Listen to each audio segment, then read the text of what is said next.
지난주 말씀을 잠시 한번 제가 다시 언급을 하겠습니다. 12번째 제자를 뽑았죠. 그런데 오순절 성령이 임하기 전에 뽑았습니다. 그리고 또 주님은 부활하시고 40일간 이 땅에 계시면서 12번째 제자를 지명할 수 있었는데 지명하지 않고 그 모든 것들을 제자 공동체에게 맡겼습니다. 그 이유가 무엇인지 우리는 지난주에 성경 말씀의 성취와 그리고 기도라는 관점에서 생각해 보았습니다.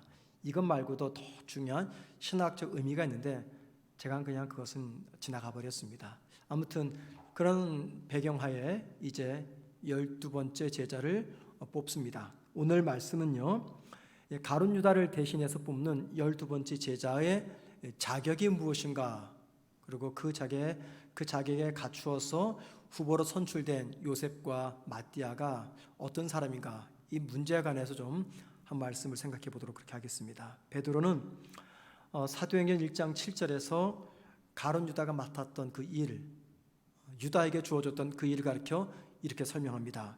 이 직무의 한 부분을 맡았던 자라고 말합니다. 유다에게 주어졌던 일, 이 직무의 한 부분입니다. 그런데 여러분, 여기 이 직무가 뭘까요? 헬라어 단어는 이 단어를 가리켜서 디아코니아라고 쓰었습니다. 디아코니아는요, 직무라는 의미보다도 봉사라는 의미가 더 가깝습니다. 그러니까는 직무 대신에 봉사라고 생각하시면 됩니다. 이 봉사의 한 부분을 맡았던 자. 자, 그러면 여러분, 가룟 유다가 맡았던 봉사가 무엇이었을까요? 22절 말씀 보면 가룟 유다가 원래 맡았던 봉사는 부활하신 예수님을 전하는 봉사였습니다. 그리고 또 두 번째, 유다에게 주어졌던 봉사가 있습니다. 25절 말씀 보면 유다에게 주어졌던 두 번째 봉사를 이렇게 말합니다. 봉사와 및 사도의 직무를 대신할 자인지를 보이시옵소서. 대신할 자, 어떤 일이요? 그 앞에 나와 있는 봉사와 및 사도의 직무. 원래는 가룟 유다에게 주어졌던 그 일을 유다 대신에 할 수 있는 사람을 뽑아주십시오, 그 말이죠. 그러니까 이 말씀 속에서 우리가 뭘 발견합니까? 가룟 유다에게 주어졌던 두 번째 봉사가 무엇인지를 압니다. 그런데 여러분, 여기 우리말 성경에 25절 봉사와 및 사도의 직무라고 말하잖아요. 여기 직무라는 이 단어는요, 사실은 좀 잘못 번역이 된 것 같아요. 헬라어 단어로는 토포스라는 단어인데 이 단어는 자리, 그 뜻입니다. 자리, 플레이스, 자리입니다. 자리. 그러니까는 봉사와 및 사도의 직무가 아니라 봉사와 및 사도의 자리라고 해야 되는 것이죠.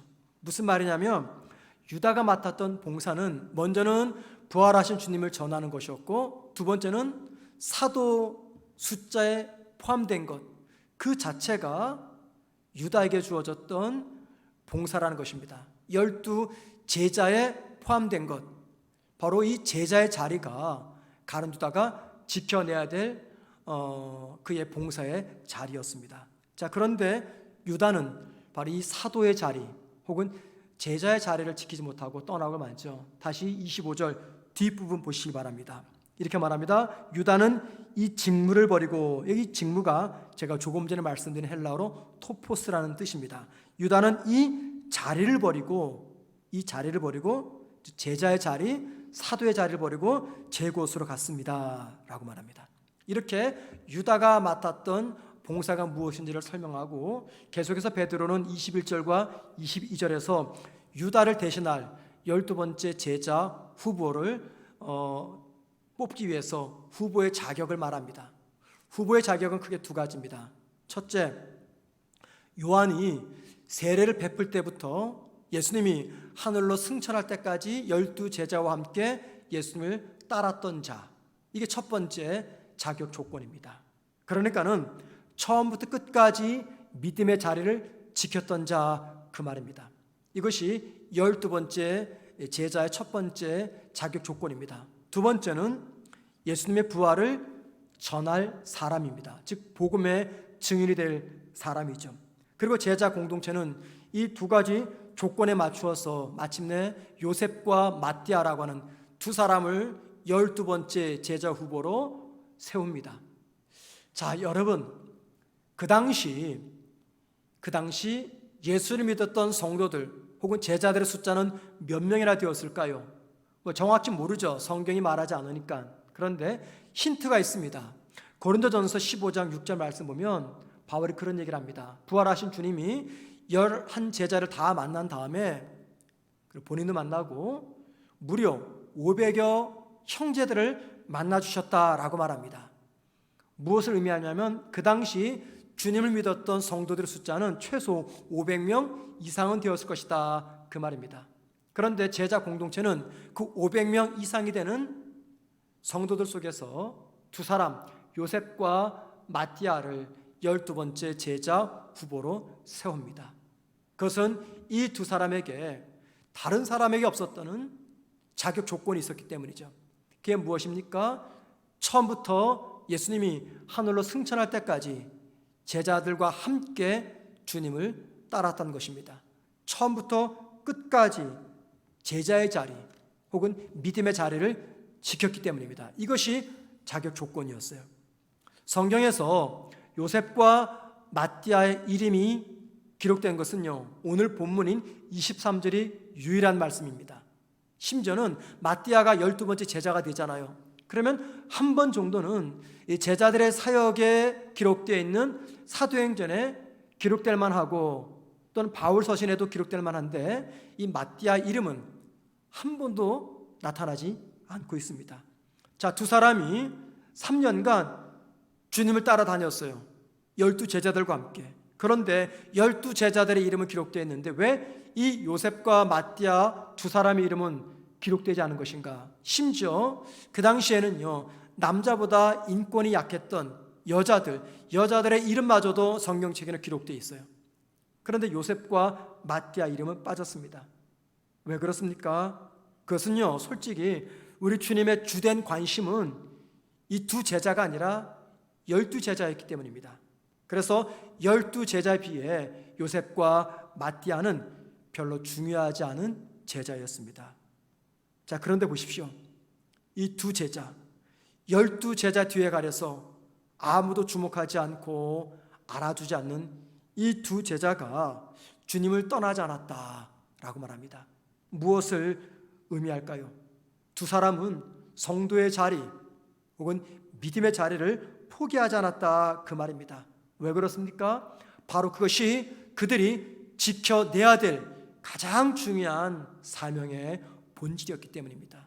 요셉과 마띠아에게 주어진 가장 중요한 사명은요, 주님을 따라가는 제자의 자리, 믿음의 자리를 떠나지 않고 지켜내는 것입니다. 자신이 아닌 다른 사람을 주인공으로 만들기 위해서 그 사람 뒤에서 그 사람만을 두드러지게 하기 위해서 달리는 사람을 가리켜 우리는 페이스메이커라고 이야기합니다. 페이스메이커. 마라톤 경기에서 이 페이스메이커는요, 완주에 대한 욕심이나 혹은 우승에 대한 욕심을 절대 품어서는 안 됩니다. 그의 역할은 다른 특정 선수가 좋은 기록을 낼 수 있도록 그의 곁에서 함께 다니면서 속도를 조율해 주거나 혹은 속도의 기준을 만들어주는 사람입니다. 그리고 때가 되면 페이스메이커는요, 어디론가 슬며시 사라져버립니다. 자, 요셉과 마띠아 두 사람은 지난 3년간 페이스메이커 역할을 했던 제자들이었습니다. 예수님이 12명의 제자들을 뽑아놓고 그들에게 집중해서 그들을 양육할 때 그 12명이 탁월한 주님의 제자가 될 수 있도록 이름도 없이 빛도 없이 12 제자들 뒤에서 그들을 도왔던 페이스메이커 역할, 조연의 역할을 감당했던 사람이 바로 요셉과 마띠아였습니다. 여러분, 한번 생각해 보십시오. 이 두 사람이 12 제자에 가려서 무명의 제자로서 믿음의 자리를 지키고 제자의 자리를 지키기 위해서 무엇이 필요했을까요? 그것은 자기 자신을 내려놓는 겸손과 섬김과 희생이었습니다. 그래서 여러분, 이 겸손과 섬김과 희생으로 떠나지 않고 주님을 따라다니며 12 제자들을 뒤에서 묵묵히 도와주었던 이 두 사람이야말로 참된 제자라고 말할 수가 있습니다. 미국의 마이클 윌킨스라는 유명한 신학자가 있어요. 이 사람은 평생 성경에서 이야기하는 이 제자에 관해서 연구한 사람인데, 그가 쓴 책 중에서 이 제자도 신학이라는 아주 묵직한 책이 한 권 있습니다. 이 책에서 마이클 위클스는요, 제자와 무리는 어떻게 다른지를 구별해 줍니다. 자, 무리는 예수님을 따르면서도 헌신하라는 예수님의 이 부르심에 반응하지 않는 사람입니다. 주님을 따라갑니다. 그런데 주님께서 이런 모습으로 헌신해라 라고 순종을 요구할 때 거기에 반응하지 않는 사람들, 그러니까는 어떤 열매는 원하지만 대가와 희생은 원치 않는 사람, 이게 바로 무리라고 말합니다. 이에 반해서 제자는요, 예수를 따르면서 헌신하라는 주님의 부르심에 반응하는 사람이라고 이야기합니다. 자, 여러분 한번 생각해 보십시오. 성도가 주님을 따르면서 헌신하라는 예수님의 그 부르심에 반응하기 위해서 무엇이 필요하겠습니까? 성도가 주님을 따르면서 믿음의 자리를 지켜야 되는데, 그때 필요한 것이 무엇입니까? 요셉과 마띠아가 그게 무엇인가를 우리에게 알려줍니다. 겸손과 섬김과 희생입니다. 요셉과 마띠아 두 사람은요, 겸손과 섬김과 그리고 희생으로 제자의 자리, 믿음의 자리를 지켜냈던 것입니다. 아무도 주목하지 않는 그 길을 두 사람은 걸어간 것입니다. 그래서 이 두 사람의 이야기는 오늘 저와 여러분에게 대단히 중요한 신앙의 교훈을 알려줍니다. 여러분, 참 믿음을 가진 참된 제자는 어떤 경우에도 자신이 있어야 될 믿음의 자리, 그리고 제자의 자리, 그리고 사명의 자리를 떠나거나 포기하지 말아야 됩니다. 그리고 이를 위해서 겸손과 섬김과 희생으로 자신을 준비시켜야 됩니다. 성경을 보다 보면은 우리에게 안타까움을 전해주는 말씀들이 여러 가지가 있습니다. 그 중에 하나가 디모데후서 4장 10절 말씀입니다. 이런 말이죠. 데마는 이 세상을 사랑하여 나를 버리고 데살로니가로 갔고 라고 말합니다. 데마가 바울을 떠나 이 세상으로 갔다라고 말합니다. 데마가 누굽니까? 바울을 따라다녔던 그리스도인이자 바울의 제자였습니다. 그런데 무슨 일 때문인지는 몰라도 바울이 로마 감옥에 갇혀 있자 데마는 바울을 버리고 믿음의 자리를 떠나 세상으로 돌아갑니다. 자, 여러분, 우리와 함께 믿음 생활하는 성도들 중에는 간혹 이 데마와 같은 분들이 있습니다. 삶이 너무나 힘들다 보니 어느 순간부터 믿음의 자리를 조금씩 떠나갑니다. 한참 시간이 지난 다음에 믿음의 자리에서 그분의 모습을 더 이상 볼 수가 없게 되죠. 너무 힘들다 보니까, 지치고 마음이 곤고하다 보니까 믿음의 길, 성도의 자리를 떠나는 분들이 종종 있습니다. 하지만 이와는 반대로 힘든 상황에서도 끝까지 믿음의 자리를 지켜내는 귀한 성도들도 계십니다. 가족들이 모두가 다 믿음 생활을 반대합니다. 건강에 심각한 위기가 찾아왔습니다. 경제적 어려움 때문에 남들에게 말할 수 없는 큰 어려움의 문제를 겪고 있습니다. 그럼에도 불구하고 믿음의 자리, 성도의 자리, 그리고 사명의 자리를 떠나지 않고 묵묵히 그 길을 걸어가는 귀한 성도들이 있습니다.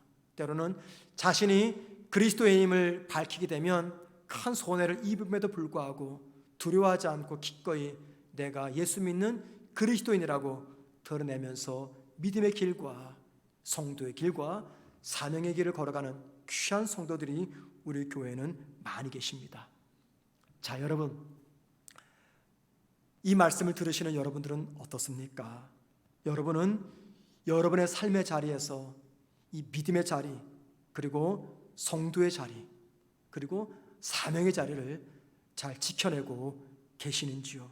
믿음으로 살기 위해서 어떤 수고, 어떤 노력을 하고 계십니까? 나는 성도인데 성도답게 살기 위해서, 나는 주님께 사명을 받았는데 그 사명을 감당하기 위해서 어떤 결단을 하고 어떤 노력을 하고 어떤 희생을 감수하고 계십니까? 코로나 이후에 참 많은 사람들이 어려움을 겪고 있습니다. 그런데 이 코로나는 우리 성도들의 신앙생활에도 지대한 영향을 주었어요. 그래서 이 코로나 때문에 어떤 분의 믿음은요, 하나님 앞에서 정금 같은 믿음으로 입증이 된 성도들도 있습니다. 하지만 이와는 반대로 이 코로나 때문에 어떤 분의 믿음은 참 연약한 믿음이었다 입증되는 성도들도 계십니다. 여러분, 성도의 자리가 어떤 자리입니까? 믿음의 자리가 어떤 자리입니까? 코로나보다 더 힘들고 위험한 가운데서도 지켜내야 될 자리입니다. 그게 바로 믿음의 자리며 그게 바로 성도의 자리입니다. 그리고 그 믿음의 자리, 성도의 자리는 어쩌면 손해를 보아야 될 자리일 수가 있습니다. 어쩌면 그 자리는 양보를 해야 될 자리예요. 그 자리는요, 내가 기꺼이 모욕도 당해야 될 자리입니다. 그 자리는 많이 참고 참아내야 되는 자리일 겁니다. 그 자리는요, 누구보다 치열하게 열심히 내 삶에서 살아내야 될 자리입니다. 내 삶의 환경이 어떠하든지, 코로나가 찾아왔든지 코로나가 떠났든지 코로나보다 더 심각한 위기가 찾아왔든지 관계없이 저와 여러분이 이를 악물고 지켜내야 될 자리, 바로 그 자리가 믿음의 자리이며 그 자리가 성도의 자리이며 그 자리가 사명자의 자리라는 것입니다. 오늘 본문 23절에서 제자 공동체가 12번째 제자 후보로서 2명을 추천합니다. 그 2명에 관해서 소개하는 말씀이 23절입니다. 한번 23절 보십시오. 그들이 두 사람을 내세우니 하나는 바사바라고도 하고 별명은 유스도라고 하는 요셉이요 하나는 마띠아라. 자, 2명의 이름, 한 사람은 요셉, 한 사람은 마띠아. 그런데 이 요셉에 관해서는 더 많은 이름을 가지고 이 사람이 어떤 사람인가를 소개해 줍니다. 요셉은요 히브리식 이름입니다. 그리고 바사바는 아람어식 이름입니다. 아람어. 그 다음에 유스도는 고대 로마 라틴어로서 이건 요셉의 별명입니다. 여러분, 누가가 무슨 의도를 가지고 요셉 한 사람을 설명하는데 그냥 요셉 이름만 써도 되는데 거기다가 요셉, 바사바, 유스도 이렇게 이름과 별명까지 기록한 것일까요?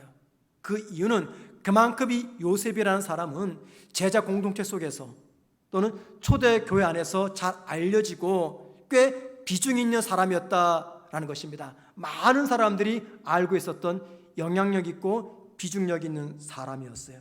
자, 이에 반해서 마띠아는 어떻습니까? 그냥 그의 이름 마띠아 이거밖에는 기록된 것이 없어요. 어쩌면 별로 영향력이 없었던 제자 같아요. 자, 제자 공동체가 두 사람을 후보로 세워놓고 이렇게 기도합니다. 24절 말씀.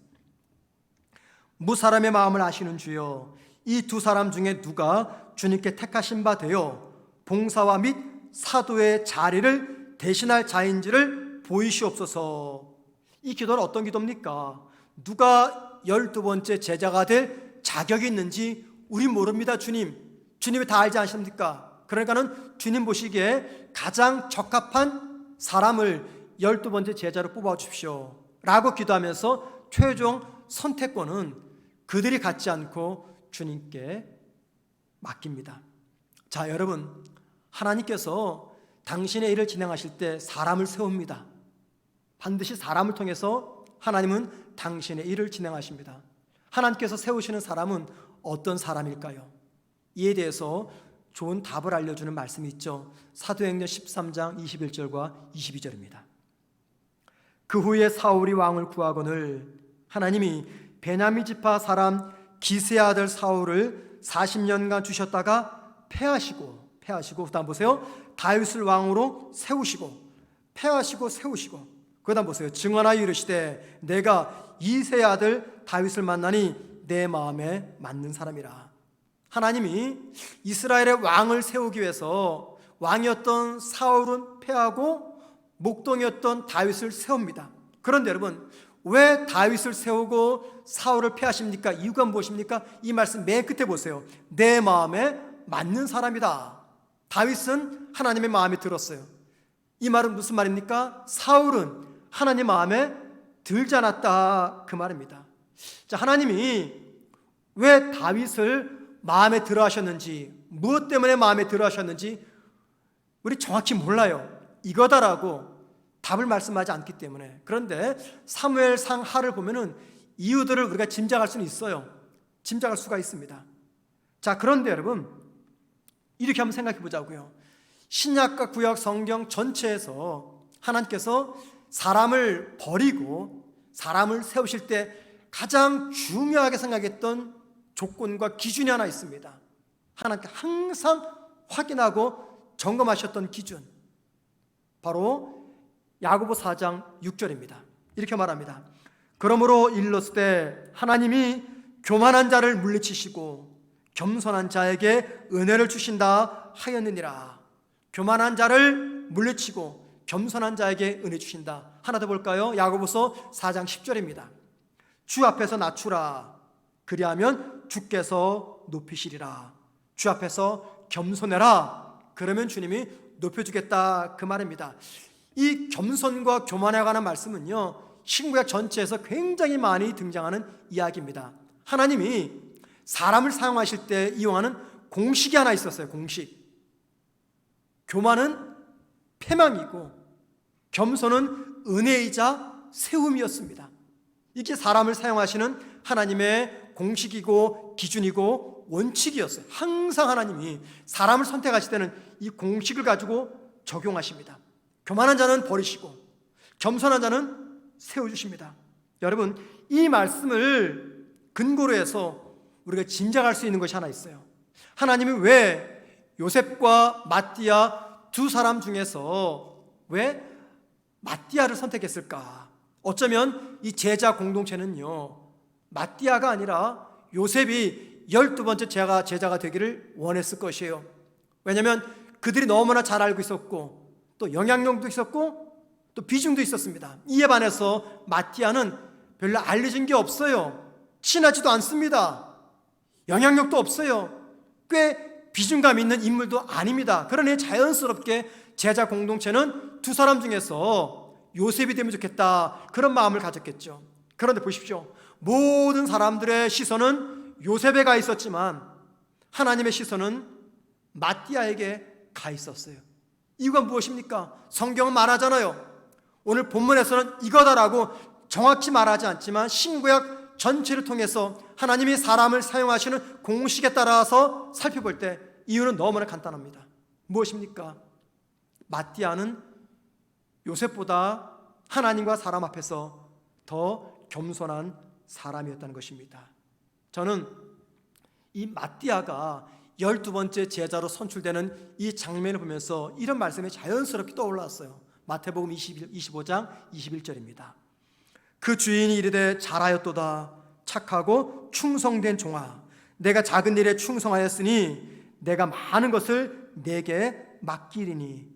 이게 얼마나 정확한 말씀입니까? 마띠아가 어떤 사람이었어요? 남들이 알아주지 않는 그 자리, 남들이 바라보지 않고 주목하지 않는 그 자리, 다른 제자들에게 빛을 가려서 아무것도 할 수 없었던 그 제자, 그 자리, 그 자리에서 다른 제자들과 자신을 비교하지 않고 오직 한 분 앞서 걸어가시는 주님만을 바라보면서 묵묵히 겸손히 자신의 자리를 지켰던 사람이 바로 이 마띠아였습니다. 그리고 하나님이 때가 되었을 때 뭐라고 말씀하십니까? 잘했다, 착하고 충성된 종아, 네가 작은 일에 충성했으니 너에게 큰 일을 맡기겠다 말씀하시면서 무명했던 마띠아를 유명한 12번째 제자 자리로 세우시고 계십니다. 자, 여러분, 사람은 누구를 막론하고 다 주인공이 되고 싶은 마음이 있습니다. 다른 사람들로부터 인정받고 싶고요, 많은 사람들로부터 관심의 대상이 되고 싶고 또 많은 사람들보다 더 높아지고 싶은 그런 마음이 다 있습니다. 이게 정도의 차이입니다. 정도의 차이고 또 내가 얼만큼 이 욕망을 내가 절제하느냐, 이 절제력의 차이지 모든 사람에게는요 다 주연이 되고 싶은 그런 마음이 있습니다. 그래서 결혼식장에 가면 신랑 신부가 되고 싶죠. 장례식장 가면은 시체가 되고 싶고, 재판장에 가면은 죄수가 되고 싶어 합니다. 항상 어느 모임에 있었든지 내가 주인공이 되고 싶어요. 그런 마음이 우리 모두에게 있습니다. 자, 그런데 여러분, 주님을 믿는 성도에게 만약에 이런 마음이 있게 되면은 그 사람은 결코 제자의 자리, 믿음의 자리, 성도의 자리, 그리고 사명의 자리를 지켜낼 수가 없습니다. 왜냐하면 믿음의 자리를 지키고 성도와 사명의 자리를 지키기 위해서는 어떻게 돼요? 반드시 내가 희생해야 돼요. 희생하지 않으면 이 믿음의 자리를 지켜낼 수가 없습니다. 그래서 주님이 뭐라고 말씀하셨어요? 이 길은 십자가의 길이라고 했잖아요. 이 길은 마치 부자가 천국 가는 것이 낙타가 바늘구멍으로 들어가는 것보다 더 어렵다고 말씀하셨잖아요. 그만큼 믿음의 길, 성도의 길은 힘든 겁니다. 그런데 높아지고 싶은 마음, 인정받고 싶은 마음이 가득하면서 어떻게 믿음의 자리, 성도의 자리, 이 사명의 자리를 지켜낼 수가 있겠습니까? 못 살아요. 그런데 오늘 마띠아가 왜 귀합니까? 그런 삶을 살았기 때문입니다. 그에게 겸손과 섬김과 희생이 있기 때문에 이 삶을 살아낼 수가 있었다는 거죠. 저는 말씀을 준비하면서 궁금함이 생겼습니다. 마띠아가 도대체 어떻게 이런 삶을 살 수가 있었을까? 성경은 그 답을 1절 말하지 않지만 제 나름대로 생각해 보았어요. 성경 전체를 생각해 보고 또 저나 여러분들의 삶을 생각해 보면서 마띠아가 이런 삶을 살 수 있었던 그 이유가 무엇일까 생각해 보니까요, 어렵지 않게 그 답을 찾을 수가 있었습니다. 그것은 이 마띠아는요, 우리가 흔히 말하는 주님의 그 은혜 안에 깊이 잠겨져 있었기 때문입니다. 성도가 주님의 은혜 안에 잠겨져 있고 은혜의 지배를 받으면 누구를 막론하고 마띠아처럼 살아갑니다. 그래서 여러분, 바울은요, 디모데후서 2장 1절에서 이런 말씀을 하셨어요. 내 아들아, 그러므로 너는 그리스도 예수 안에 있는 은혜 가운데서 강하고. 무슨 말입니까? 성도가 은혜 안에 머물 때, 은혜를 통해서 내 내면이 강해질 때, 그때 겸손과 섬김과 희생으로서 믿음의 자리, 성도의 자리, 그리고 사명의 자리를 지킬 수 있다라고 말씀하는 것입니다. 지난주에 도쿄올림픽에서 우리 여자 양궁 선수들이 단체전에서 금메달을 땄죠. 너무너무 기뻤습니다. 그런데 금메달을 딴 것보다 더 귀한 것이 있어요. 이게 구연패입니다. 구연패가 무슨 말인지 아시죠? 9번 올림픽이 열릴 때마다 여자 단체전에서 양궁 선수들은 금메달을 땄다는 겁니다. 1988년 서울 올림픽 때부터 2020년 도쿄 올림픽까지 무려 33년 동안 9번에 걸치면서 한 번도 중간에 빠지지 않고 연속해서 금메달을 딴 거예요. 이게 세계 유일한 기록입니다. 너무너무 귀한 기록입니다. 모두가 기뻐하고 선수들이 기뻐할 때 저는 그 장면을 보면서 눈시울에 이렇게 눈물이 맺히는 걸 느꼈어요. 제 스스로가. 왜냐하면 저 어린 선수들이 이 영광스러운 순간을 지켜내기 위해서 그동안 얼마나 힘쓰고 했었을까. 여러분, 학생들이 공부해서 1등을 하고 운동선수들이 우승을 하고 사업하는 기업가들이 성공을 하는 이 일, 1등과 성공의 자리를 올라서는 건 너무너무 힘든 일입니다. 그런데 이것보다 더 힘든 일이 있어요. 그게 무엇입니까? 그 최정상의 자리를 지켜내는 것입니다. 지켜내는 거 왜 힘듭니까? 뒤에서 그 자리를 차지하기 위해서 추격하는 사람들이 얼마나 많아요. 그래서 그 자리에 올라서는 것보다 그 자리를 지켜내는 것이 더 어렵습니다. 그런데 우리 여자 양궁 선수들은 그 자리를 지켜낸 거죠. 33년 동안. 그러니 그동안 얼마나 이 선수들이 정말 힘든 시간을 보냈겠습니까? 그 생각을 하니까요, 왠지 모르게 내 마음이 먹먹해지면서 마치 우리 자식 같은 생각이 들고 눈가에 눈물이 맺히더라고요. 여러분, 우리에게 신분이 주어졌죠.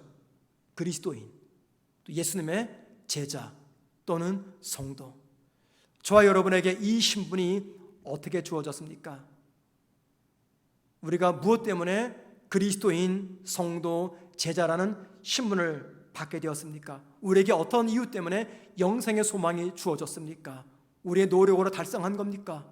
우리 최선을 다해서 내가 그것을 쟁취한 겁니까? 아니죠. 하나님의 아들이신 예수 그리스도께서 피 흘려 고통당하며 죽으신 결과입니다.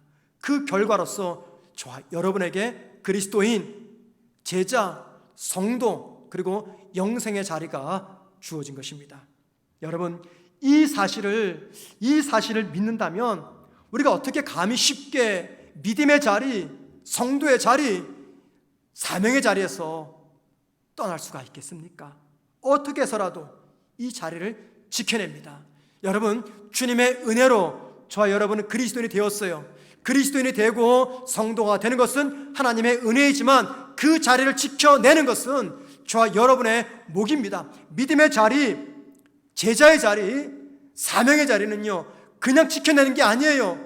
그냥 지켜지지 않습니다. 내가 아무런 수고도 노력도 하지 않았는데 그 믿음의 자리가, 성도의 자리가, 신앙인의 자리가, 그리스도인의 자리가, 사명의 자리가 그냥 저절로 지켜지는 것이 아니라는 겁니다. 애써야 됩니다. 노력해야 됩니다. 최선을 다해야 됩니다. 치열하게 내 자신과 싸워야 됩니다. 내 믿음의 자리, 성도의 자리를 공격하는 사탄에 맞서서 치열하게 싸우고 저항해야 된다는 것입니다. 여러분들은 예수님의 십자가 죽음으로 말미암아 나에게 주어진 믿음의 자리, 성도의 자리, 그리고 사명의 자리를 지켜내기 위해서 어떤 희생을 치르십니까?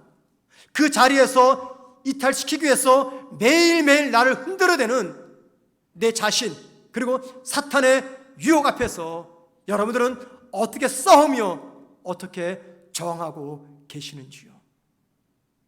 제가 여러분에게 사진 하나를 좀 보여드리겠습니다. 많이 보신 분도 계실 거예요. 첼로 연주자입니다. 다음 사진 하나 보시죠. 무너진 한 건물 밑에서 이분이 지금 첼로 연주를 하고 있습니다. 소설 중에 사라예보의 첼리스트라는 소설이 있어요. 이 책은요, 오늘 이 사진에 나오는 이 사진 속 인물이 이뤘던 어떤 역사적 사건을 바탕으로 쓴 책입니다. 자, 이 사진에 나오는 인물은요, 이름이 베드란 스마일로비치라는 사람입니다. 베드란 스마일로비치. 이 사람은 사라예보 사람이에요. 이 사진이 찍힐 당시 그는 사라예보의 오페라 극장 관현악당의 첼로 연주자였습니다. 그 당시 유고슬라비아 내전이 한창이었습니다. 1992년 5월달 사라예보의 어느 빵 가게에서 많은 사람들이 빵을 구입하기 위해서 줄을 서고 있었어요. 그런데 갑자기 그곳으로 포탄 하나가 떨어집니다. 그리고는 갑자기 빵을 사기 위해 기다렸던 많은 사람들이 죽습니다. 22명이 죽고 약 100명 정도가 중상을 입게 됩니다. 당시 유고에는요, 보스니아계와 세르비아계 사이에 내전이 일어나고 있었습니다. 그리고 세르비아계에서 쏘아댄 포탄이 이 빵가게에서 터진 거죠. 아까 사진 속에 그 무너진 장면이 바로 빵가게입니다. 순식간에 빵가게는 피바다가 되고 말았습니다. 그리고 그 다음날 사진 속 인물이었던 베드란 스마일로비치는요, 검정색 양복을 입고 불에 탄 의자 위에 앉습니다. 그리고 포탄에 맞아 죽은 22명을 기억하면서 기리기 위해서 22일 동안 포탄에 떨어졌던 그 시간 오후 4시 정각에 바로 그곳에서 아다니오 뒤단조를 연주합니다. 이 스마일로비치는 군인이 아닙니다. 그는 첼로 연주자입니다. 첼로 연주자로서 전쟁에 맞서서 싸우고 저항할 수 있는 방법은 하나밖에 없었어요. 첼로를 연주하는 것이었습니다. 첼로를 연주하는 동안 언제 어디서 그를 죽이기 위해서 총알이 날아올지 모릅니다. 또 많은 군인들이 그를 구타하면서 위협합니다. 그럼에도 불구하고 22일 동안 끔찍하지 않고 평화를 갈망하며 전쟁에 저항하기 위해서 최선을 다해서 첼로를 연주한 것입니다. 평화를 갈망하며 전쟁에 대한 저항으로 목숨 걸고 첼로를 연주했던 스마일로비치, 이 모습을 제가 떠올리면서 이런 생각을 해보았습니다. 여러분, 성도가 이 땅에서 이루어야 될 사명이 있습니다. 가장 중요한 사명이 어떤 사명일까요? 저와 여러분에게 주어진 가장 중요한 사명, 우리는 얼른 복음 전도자의 사명을 생각할 겁니다. 그것도 귀한 사명입니다. 그런데 여러분, 그 사명보다 더 우선되는 사명, 더 중요한 사명, 그 사명이 무엇입니까? 다름 아닌 믿음의 자리, 성도의 자리를 지켜내는 것입니다. 우리가 하나님을 믿게 된 것은요, 전적인 하나님의 은혜의 결과입니다. 그 은혜로 내가 그리스도인이 되었고, 내가 주님의 제자가 되었고, 영생의 선물을 받았고, 나에게 사명이 주어졌습니다. 그런데 여러분, 바로 그 믿음의 자리, 성도의 자리, 영생의 자리를 지켜내는 것은 나의 몫이며 내가 감당해야 될 나의 책임입니다. 그러므로 여러분, 우리가 가장 잘 해야 될 일이 있습니다. 그게 무엇입니까? 유혹 많고 고난 많는 이 땅에서 최선을 다해서 믿음의 자리를 지켜내는 것입니다. 그리고 그 일을 방해하는 사탄에 맞서서 굴하지 않고 최선을 다해서 저항하는 것입니다. 마치 목숨을 걸고 전쟁에 저항하기 위해서 첼로를 연주했던 스마일로비치처럼 최선을 다해서 내가 할 수 있는 그 영향 속에서 믿음의 자리를 지켜내기 위해서 최선을 다하면서 저항하는 것입니다. 주님의 십자가의 죽음으로 안겨준 믿음의 자리, 성도의 자리, 그리고 사명의 자리를 지키기 위해서 나는 지금 매일매일 어떤 저항을 하고 있는지 한번 여러분 이 말씀을 통해서 내 자신을 돌아보시기를 바랍니다. 오늘 설교 마지막 결론 부분을 제가 작성하면서 떠오른 하나님의 말씀이 있었습니다. 요한계시록 2장 5절이었습니다. 그러므로 어디서 떨어졌는지를 생각하고 회개하여 처음 행위를 가지라. 만일 그리하지 아니하고 회개하지 아니하면 내가 내게 가서 내 촛대를 그 자리에서 옮기리라. 오늘 마지막 말씀 결론 부분을 작성하다가 이 말씀이 문득 떠올랐어요. 여러분, 내 촛대를 그 자리에서 옮기겠다. 촛대를 옮기겠다. 가룟 유다에게는요, 영광스러운 주님의 제자로서의 촛대가 주어졌습니다. 그런데 유다는 그 자리를 지켜내지 못했습니다. 그리고 그 자리가 마침내 무명의 제자 마띠아에게 돌아갔습니다.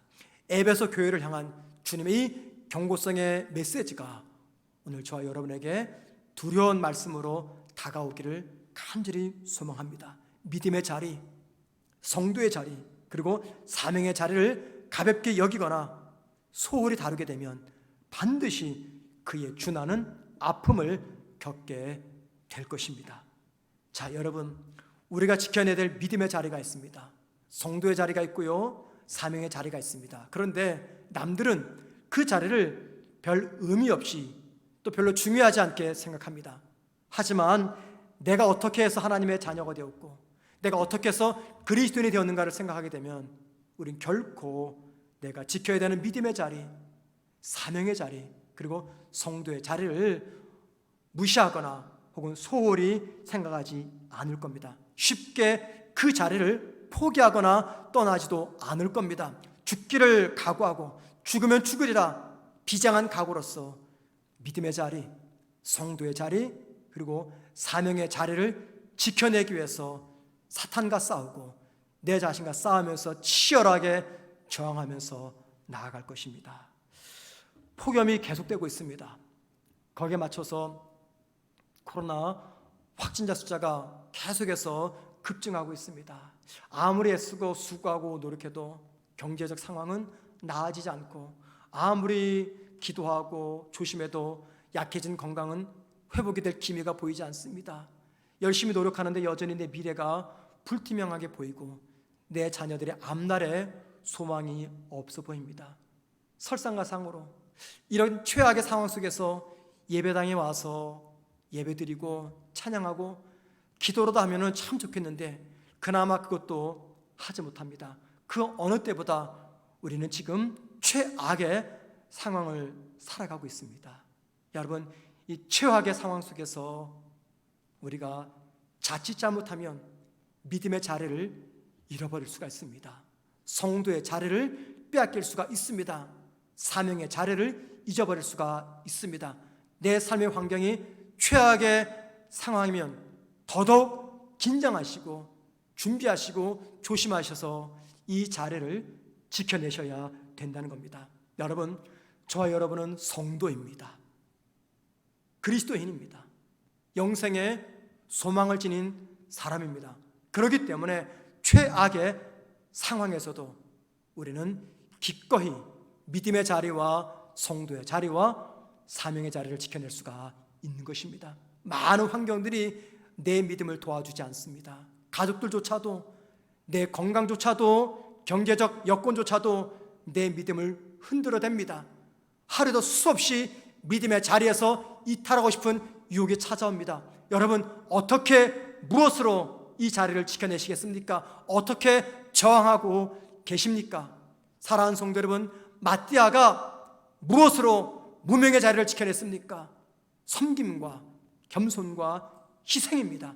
이 세 가지가 우리에게 있어야지 믿음의 자리, 성도의 자리, 그리고 사명의 자리를 지켜낼 수가 있는 것입니다. 우리 모두가 비록 내 삶의 환경이 최악의 상황일지라도 믿음의 자리, 성도의 자리, 그리고 이 사명자의 자리를 끝까지 잘 지켜내시기를 주님의 이름으로 축원을 드립니다.